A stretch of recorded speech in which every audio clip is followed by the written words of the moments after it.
About halfway between West Egg and New York, the motor road hastily joins the railroad and runs beside it for a quarter of a mile, so as to shrink away from a certain desolate area of land. This is a valley of ashes, a fantastic farm where ashes grow like wheat into ridges and hills and grotesque gardens, where ashes take the forms of houses and chimneys and rising smoke, and finally, with a transcendent effort, of ash-gray men who move dimly and already crumbling through the powdery air.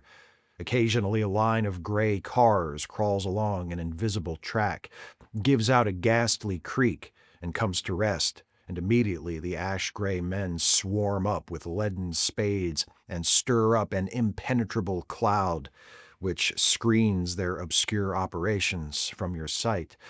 But above the gray land and the spasms of bleak dust which drift endlessly over it, you perceive, after a moment, the eyes of Dr. T.J. Eckelberg. The eyes of Dr. T.J. Eckelberg are blue and gigantic. Their retinas are 1 yard high. They look out of no face, but instead from a pair of enormous yellow spectacles which pass over a non-existent nose. Evidently some wild wag of an oculist set them there to fatten his practice in the borough of Queens, and then sank down himself into eternal blindness, or forgot them and moved away. But his eyes, dimmed a little by many paintless days under sun and rain, brood on over the solemn dumping ground. The Valley of Ashes is bounded on one side by a small, foul river, and when the drawbridge is up to let barges through, the passengers on waiting trains can stare at the dismal scene for as long as half an hour. There is always a halt there of at least a minute, and it was because of this that I first met Tom Buchanan's mistress. The fact that he had one was insisted upon wherever he was known. His acquaintances resented the fact that he turned up in popular cafes with her and, leaving her at a table, sauntered about, chatting with whomsoever he knew. Though I was curious to see her, I had no desire to meet her. But I did. I went up to New York with Tom on the train one afternoon, and when we stopped by the ash heaps, he jumped to his feet and, taking hold of my elbow, literally forced me from the car. "We're getting off," he insisted. "I want you to meet my girl." I think he'd tanked up a good deal at luncheon, and his determination to have my company bordered on violence. The supercilious assumption was that on Sunday afternoon I had nothing better to do. I followed him over a low, whitewashed railroad fence, and we walked back 100 yards along the road under Dr. Eckelberg's persistent stare. The only building in sight was a small block of yellow brick sitting on the edge of the wasteland, a sort of compact main street ministering to it, and contiguous to absolutely nothing. One of the 3 shops it contained was for rent, and another was an all-night restaurant approached by a trail of ashes. The third was a garage. Repairs, George B. Wilson. Cars bought and sold. And I followed Tom inside. The interior was unprosperous and bare. The only car visible was the dust-covered wreck of a Ford which crouched in a dim corner. It had occurred to me that this shadow of a garage must be a blind, and that sumptuous and romantic apartments were concealed overhead, when the proprietor himself appeared in the door of an office, wiping his hands on a piece of waste. He was a blond, spiritless man, anemic, and faintly handsome. When he saw us, a damp gleam of hope sprang into his light blue eyes. "Hello, Wilson, old man," said Tom, slapping him jovially on the shoulder. "How's business?" "I can't complain," answered Wilson unconvincingly. "When are you going to sell me that car?" "Next week. I've got my man working on it now." "Works pretty slow, don't he?" "No, he doesn't," said Tom coldly. "And if you feel that way about it, maybe I'd better sell it somewhere else after all." "I don't mean that," explained Wilson quickly. "I just meant—" His voice faded off, and Tom glanced impatiently around the garage. Then I heard footsteps on a stairs, and in a moment the thickish figure of a woman blocked out the light from the office door. She was in the middle 30s and faintly stout, but she carried her flesh sensuously, as some women can. Her face, above a spotted dress of dark blue crepe de chine, contained no facet or gleam of beauty, but there was an immediately perceptible vitality about her, as if the nerves of her body were continually smoldering. She smiled slowly and, walking through her husband as if he were a ghost, shook hands with Tom, looking him flush in the eye. Then she wet her lips, and without turning around, spoke to her husband in a soft, coarse voice. "Get some chairs, why don't you, so somebody can sit down?" "Oh, sure," agreed Wilson hurriedly, and went toward the little office, mingling immediately with the cement color of the walls. A white ashen dust veiled his dark suit and his pale hair as it veiled everything in the vicinity, except his wife, who moved close to Tom. "I want to see you," said Tom intently. "Get on the next train." "All right. I'll meet you by the newsstand on the lower level." She nodded and moved away from him just as George Wilson emerged with 2 chairs from his office door. We waited for her down the road and out of sight. It was a few days before the 4th of July, and a gray, scrawny Italian child was setting torpedoes in a row along the railroad track. "Terrible place, isn't it?" said Tom, exchanging a frown with Dr. Eckelberg. "Awful. It does her good to get away." "Doesn't her husband object?" "Wilson? He thinks she goes to see her sister in New York.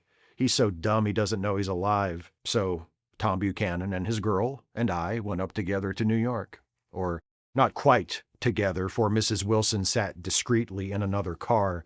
Tom deferred that much to the sensibilities of those East Eggers who might be on the train.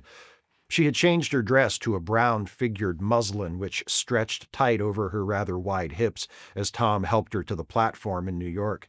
At the newsstand, she bought a copy of Town Tattle and a moving picture magazine, and in the station drugstore some cold cream and a small flask of perfume. Upstairs, in the solemn, echoing drive, she let 4 taxicabs drive away before she selected a new one, lavender-colored with gray upholstery, and in this we slid out from the mass of the station into the glowing sunshine. But immediately she turned sharply from the window and, leaning forward, tapped on the front glass. "I want to get one of those dogs," she said earnestly. "I want to get one for the apartment. They're nice to have, a dog." We backed up to a gray old man who bore an absurd resemblance to John D. Rockefeller. In a basket swung from his neck cowered a dozen very recent puppies of an indeterminate breed. "What kind are they?" asked Mrs. Wilson eagerly as he came to the taxi window. "All kinds. What kind do you want, lady?" "I'd like to get one of those police dogs. I don't suppose you've got that kind." The man peered doubtfully into the basket, plunged in his hand and drew one up, wriggling by the back of the neck. "That's no police dog," said Tom. "No, it's not exactly a police dog," said the man with disappointment in his voice. "It's more of an Airedale." He passed his hand over the brown wash rag of a back. "Look at that coat. Some coat. That's a dog that'll never bother you with catching cold." "I think it's cute," said Mrs. Wilson enthusiastically. "How much is it?" "That dog?" He looked at it admiringly. "That dog will cost you $10. The Airedale, undoubtedly there was an Airedale concerned in it somewhere, though its feet were startlingly white, changed hands and settled down into Mrs. Wilson's lap, where she fondled the weatherproof coat with rapture. "Is it a boy or a girl?" she asked delicately. That dog? That dog's a boy." "It's a bitch," said Tom decisively. "Here's your money. Go and buy 10 more dogs with it." We drove over to Fifth Avenue, warm and soft, almost pastoral, on the summer Sunday afternoon. I wouldn't have been surprised to see a great flock of white sheep turn the corner. "Hold on," I said. "I have to leave you here."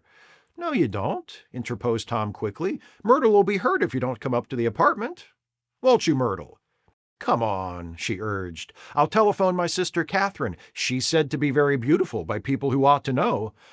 "Well, I'd like to, but—" We went on, cutting back again over the park toward the West Hundreds. At 158th Street, the cab stopped at one slice in a long white cake of apartment houses. Throwing a regal homecoming glance around the neighborhood, Mrs. Wilson gathered up her dog and her other purchases and went haughtily in. "I'm going to have the McKees come up," she announced as we rose in the elevator. And of course I got to call up my sister, too. The apartment was on the top floor, a small living room, a small dining room, a small bedroom, and a bath. The living room was crowded to the doors with a set of tapestried furniture entirely too large for it, so that to move about was to stumble continually over scenes of ladies swinging in the gardens of Versailles. The only picture was an over-enlarged photograph, apparently a hen sitting on a blurred rock. Looked at from a distance, however, the hen resolved itself into a bonnet, and the countenance of a stout old lady beamed down into the room. Several old copies of Town Tattle lay on the table, together with a copy of Simon Called Peter and some of the small scandal magazines of Broadway. Mrs. Wilson was first concerned with the dog. A reluctant elevator boy went for a box full of straw and some milk, to which he added on his own initiative a tin of large, hard dog biscuits, one of which decomposed apathetically in the saucer of milk all afternoon. Meanwhile, Tom brought out a bottle of whiskey from a locked bureau door. I've been drunk just twice in my life, and the second time was that afternoon, so everything that happened has a dim, hazy cast over it, although until after 8 o'clock the apartment was full of cheerful sun. Sitting on Tom's lap, Mrs. Wilson called up several people on the telephone. Then there were no cigarettes, and I went out to buy some at the drugstore on the corner. When I came back, they had both disappeared, so I sat down discreetly in the living room and read a chapter of Simon Called Peter. Either it was terrible stuff or the whiskey distorted things, because it didn't make any sense to me. Just as Tom and Myrtle, after the first drink Mrs. Wilson and I called each other by our first names, reappeared, company commenced to arrive at the apartment door. The sister, Catherine, was a slender, worldly girl of about 30, with a solid, sticky bob of red hair and a complexion powdered milky white.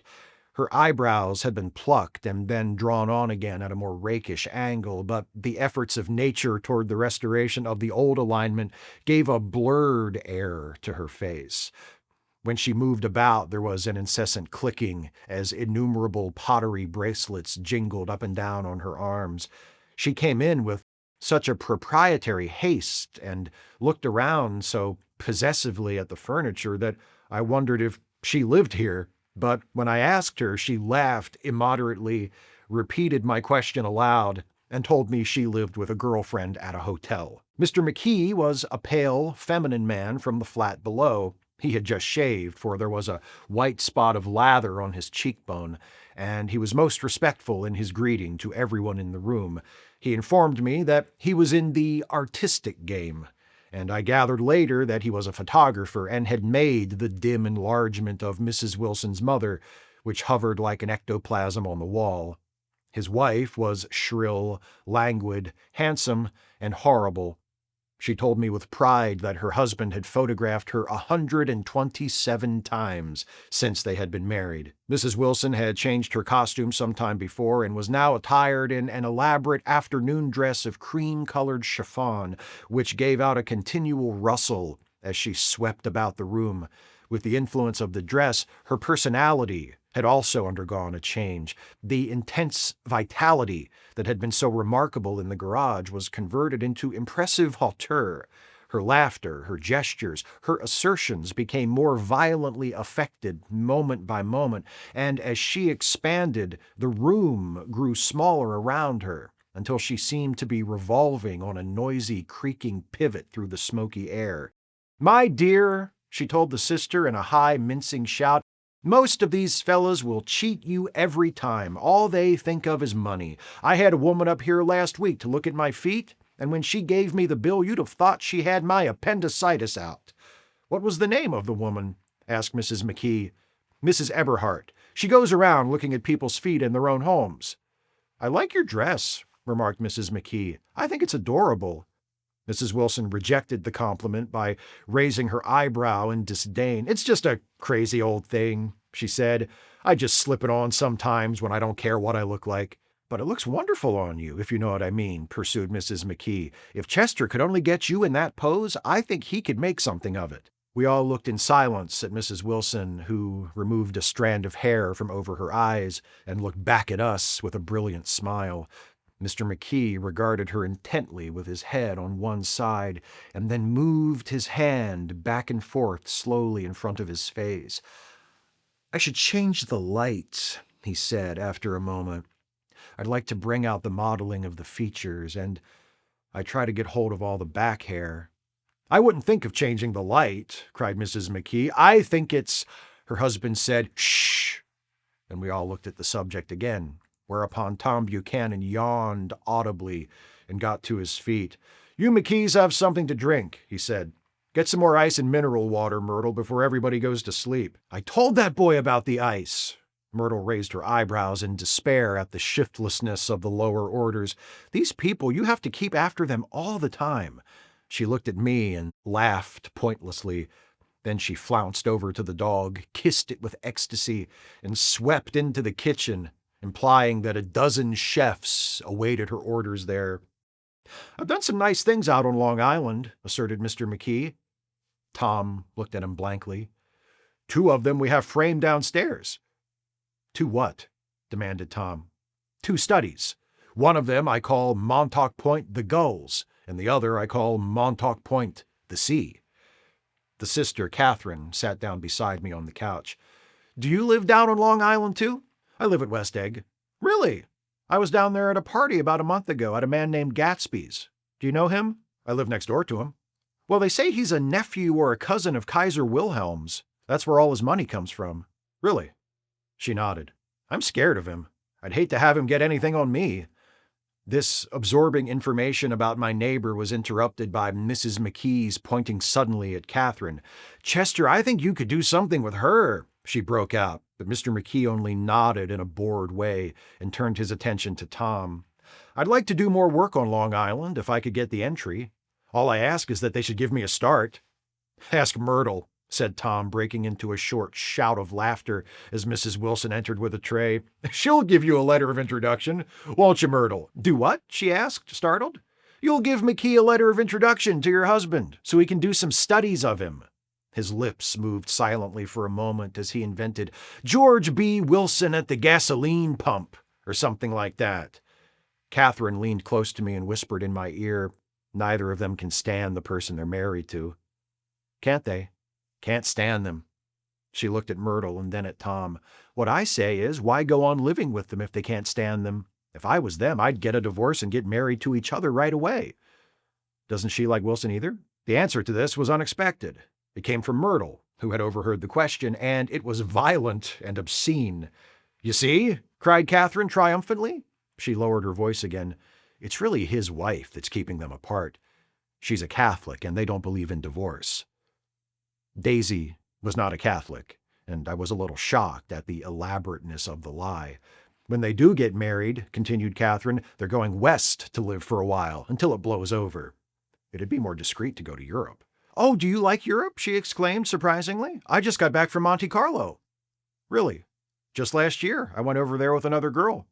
Stay long? No, we just went to Monte Carlo and back. We went by way of Marseille. We had over $1,200 when we started, but we got gypped out of it all in 2 days in the private rooms. We had an awful time getting back, I can tell you. God, how I hated that town. The late afternoon sky bloomed in the window for a moment like the blue honey of the Mediterranean. Then the shrill voice of Mrs. McKee called me back into the room. I almost made a mistake, too, she declared vigorously. I almost married a little kike who'd been after me for years. I knew he was below me. Everybody kept saying to me, Lucille, that man's way below you. But if I hadn't met Chester, he'd have got me for sure. Yes, but listen, said Myrtle Wilson, nodding her head up and down. At least you didn't marry him. I know I didn't. Well, I married him, said Myrtle ambiguously. And that's the difference between your case and mine. Why did you, Myrtle? Demanded Catherine. Nobody forced you to. Myrtle considered. I married him because I thought he was a gentleman, she said finally. I thought he knew something about breeding, but he wasn't fit to lick my shoe. You were crazy about him for a while, said Catherine. Crazy about him, cried Myrtle incredulously. Who said I was crazy about him? I was never any more crazy about him than I was about that man there. She pointed suddenly at me, and everyone looked at me accusingly. I tried to show by my expression that I expected no affection. The only crazy I was when I married him. I knew right away I made a mistake. He borrowed somebody's best suit to get married in and never even told me about it, and the man came after it one day when he was out. Oh, is that your suit? I said. This is the first I ever heard about it. but I gave it to him, and then I lay down and cried to beat the band all afternoon. She really ought to get away from him, resumed Catherine to me. They've been living over that garage for 11 years, and Tom's the first sweetie she's ever had. The bottle of whiskey, a second one, was now in constant demand by all present, excepting Catherine, who felt just as good on nothing at all. Tom rang for the janitor and sent him for some celebrated sandwiches, which were a complete supper in themselves. I wanted to get out and walk eastward toward the park through the soft twilight, but each time I tried to go, I became entangled in some wild, strident argument which pulled me back, as if with ropes, into my chair. Yet, high over the city, our line of yellow windows must have contributed their share of human secrecy to the casual watcher in the darkening streets. And I was him, too. Looking up and wondering, I was within and without, simultaneously enchanted and repelled by the inexhaustible variety of life. Myrtle pulled her chair close to mine, and suddenly her warm breath poured over me the story of her first meeting with Tom. It was on the two little seats facing each other that are always the last ones left on the train. I was going up to New York to see my sister and spend the night. He had on a dress suit and patent leather shoes, and I couldn't take my eyes off him. But every time he looked at me, I had to pretend to be looking at the advertisement over his head. When we came into the station, he was next to me, and his white shirt front pressed against my arm, and so I told him I'd have to call a policeman, but he knew I lied. I was so excited that when I got into a taxi with him, I didn't hardly know I wasn't getting into a subway train. All I kept thinking about over and over was, "You can't live forever. You can't live forever." She turned to Mrs. McKee, and the room rang full of her artificial laughter. "My dear," she cried, "I'm going to give you this dress as soon as I'm through with it. I've got to get another one tomorrow. I'm going to make a list of all the things I've got to get. A massage, and a wave, and a collar for the dog, and one of those cute little ashtrays where you touch a spring, and a wreath with a black silk bow for my mother's grave that'll last all summer. I got to write down a list so I won't forget all the things I got to do." It was 9 o'clock. Almost immediately afterward, I looked at my watch and found it was 10. Mr. McKee was asleep on a chair with his fists clenched in his lap, like a photograph of a man of action. Taking out my handkerchief, I wiped from his cheek the spot of dried lather that had worried me all the afternoon. The little dog was sitting on the table, looking with blind eyes through the smoke, and from time to time groaning faintly. People disappeared, reappeared, made plans to go somewhere, and then lost each other, searched for each other, found each other a few feet away. Sometime toward midnight, Tom Buchanan and Mrs. Wilson stood face to face, discussing in impassioned voices whether Mrs. Wilson had any right to mention Daisy's name. "Daisy! Daisy! Daisy!" shouted Mrs. Wilson. "I'll say it whenever I want to! Daisy! Making a short, deft movement, Tom Buchanan broke her nose with his open hand. Then there were bloody towels upon the bathroom floor, and women's voices scolding, and high over the confusion a long, broken wail of pain. Mr. McKee awoke from his doze and started in a daze toward the door. When he had gone halfway, he turned around and stared at the scene, his wife and Catherine scolding and consoling as they stumbled here and there among the crowded furniture with articles of aid, and the despairing figure on the couch, bleeding fluently and trying to spread a copy of Town Tattle over the tapestry scenes of Versailles. Then Mr. McKee turned and continued on out the door. Taking my hat from the chandelier, I followed. "Come to lunch sometime," he suggested as we groaned down in the elevator. "Where?" "Anywhere." "Keep your hands off the lever," snapped the elevator boy. "I beg your pardon," said Mr. McKee with dignity. "I didn't know I was touching it." "All right," I agreed. "I'll be glad to." I was standing beside his bed, and he was sitting up between the sheets, clad in his underwear, with a great portfolio in his hands. Beauty and the Beast, Loneliness, Old Grocery Horse, Brooklyn Bridge.